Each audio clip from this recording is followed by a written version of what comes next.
কুকড়ে বেড়াবে না। আমরা এই বেগুন পরিচর্যা করা দেখছি, কিছুক্ষণের মধ্যে মেসিডি ছড়াবে আমার চাষা, সেটাও দেখব। এই ভাইয়ের এই প্লটটা ভাইয়ের, ভাই আবাদ করে,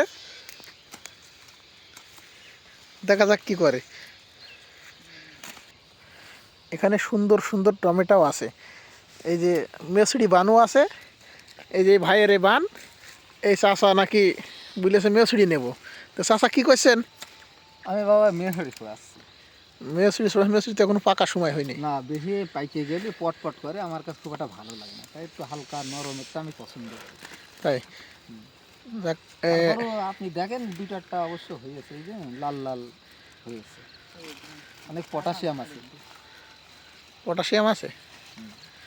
মেসিডি তো খুব ধৈর্যছে মনে আছে। হ্যাঁ, অসাধারণ মালিক দিয়েছে, আমার ছেলের আল্লাহ ভরপুর দিয়েছে। মানে মালিক কি উনি? হ্যাঁ, এই যে ইনি? আমি আমার ছেলে। এই ভাই? হ্যাঁ। ও, তাহলে মানে এই ভাই আপনার হচ্ছে মেসিডি দিচ্ছে আর কি, তাই তো? যাক ভালো, ওনার আয় উন্নতি বরকত দিক। আমি আমেন।